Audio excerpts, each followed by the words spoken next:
Well, hello there. How is everyone? You amazing, amazing, beautiful, wonderful people. This is video 2 of 3 because we are going live this evening, running a little bit late. But look, what I want to talk about in this video very, very briefly is just a side note, I suppose, an extension from video 1 this morning where we talked about this time advance data and this 3,800 phone dragnet and the rebuttal that is that, oh, there's a 7-day period. If you don't grab it within 7 days, then you're not going to find it.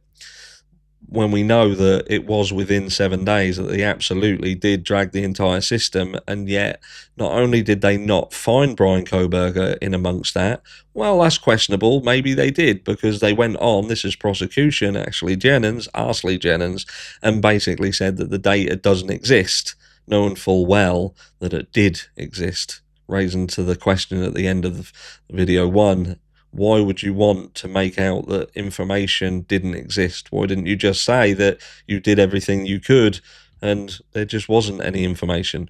But what we're talking about in this video is, look, this crime, this Idaho 4 case is reliant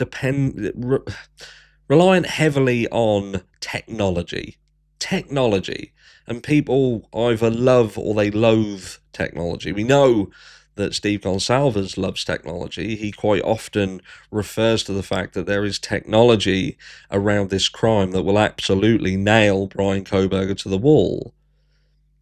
So I would ask the question, okay, Steve, then how do you feel about the advanced timing data and the fact that the prosecution tried to say that it didn't exist when in fact it does? But this case, like I say, this is going to largely depend on stuff that a lot of people don't understand, a lot of people don't really fully get, and I wonder whether this crime is going to be a situation where the jury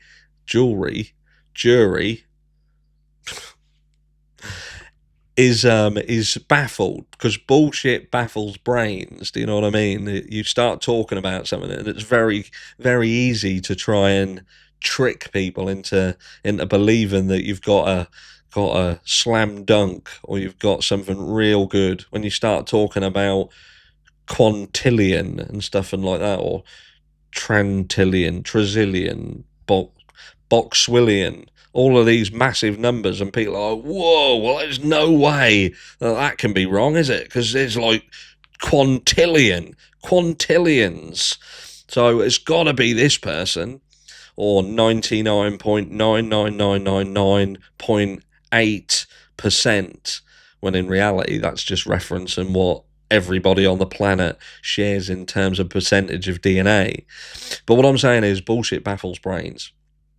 And with respect of this case, there isn't really any solid, absolute evidence. You know, nobody, as far as we're aware, saw Bryan Kohberger walk into the house. I know Steve Gonsalves seems to weirdly think that they did, but we've not seen any footage that sees Bryan Kohberger going into the property and coming out of the property. What we're seeing is a lot of guilters who are trying to make out that there's information that proves that Bryan Kohberger did this crime, but it only sits on the surface. When you start to dig beneath it, there's problems with it.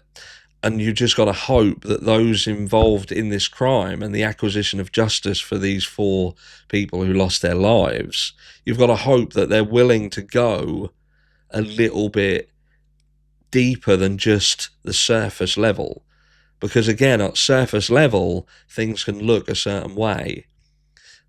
Case in point, the car. You know, if you look at certain people and a guilter's methodology of showing that Bryan Kohberger was driving around this area, he can say, this is Bryan Kohberger's car.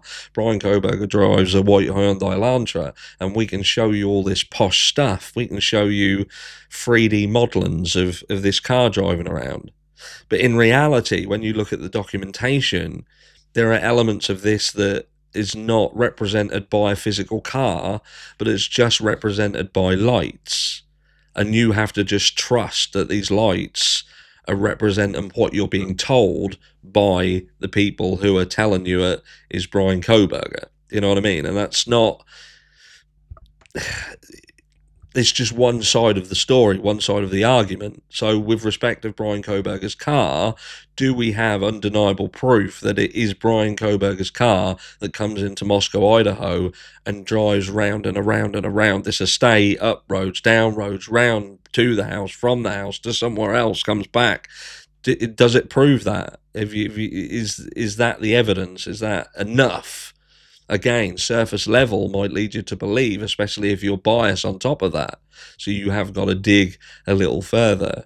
With respect of the DNA, again, if you just look surface level and you're told, well, they found Bryan Kohberger's DNA on a knife sheath that was found at the scene of the crime, that sounds quite damning, doesn't it? But then if you dig below the surface, we don't have any organisation that absolutely unequivocally says that Bryan Kohberger's DNA was found on the knife sheath. In fact, you've got multiple people who are trying to distance themselves from the situation and turning around and saying that, well, there was no conclusion of that. Even the last people who handled it, the FBI, didn't conclude that Bryan Kohberger's DNA was actually on the sheath.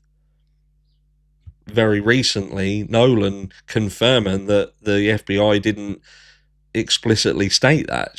They were given a name, Bryan Kohberger, and said that that was potentially a source of DNA with reference to this crime. And then when you pair that with the fact that there are multiple other DNAs around this crime, not only around the ground zero, if you like, but on victims, the DNA situation starts to fall apart very, very rapidly, because you then got to, again, under that surface level, you've got to say, okay, so where is the workings of Bryan Kohberger's DNA being found on this knife sheath?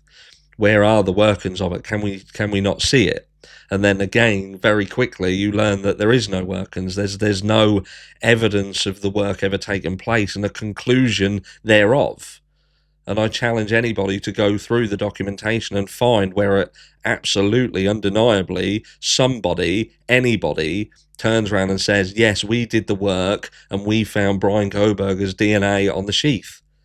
It's just clever verbiage. And at one side of the argument, trying to, like when you're getting the sheep to walk into their death, and you're ushering them in. Go on, this way. And that's what you're being done. That's what's being done to you. Like sheep, you're being led. And it doesn't end well for those sheep being led. You know what I mean? You don't see them again. Instead, we have bobble hats and woolly jumpers and nice food. I'm just saying, before you condemn anyone in this crime, you've got to take everything, consider everything, and don't just look at it at surface level. Look at everything. Look at absolutely everything. Because if we didn't, what would we believe? We would believe that Bryan Kohberger was a stalker, because that is where this initially started, with Bryan Kohberger being a stalker. The prosecution, that was their first lie, to try and convince people that this stalker was stalking these victims, and it quickly snowballed into something else.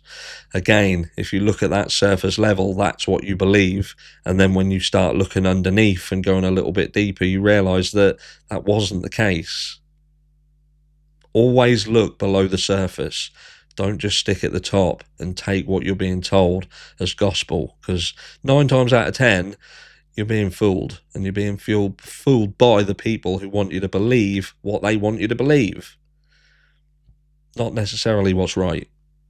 This case is about getting justice for those that lost their lives, not just a tick box exercise to execute someone because it pleases the larger number of people. Anyway, join me tonight in the live, 10:45 UK time, PM. If you're not subscribed to the channel, subscribe to the channel, and do me a favour on your way out, smash that like button. Thank you very much. Mwah.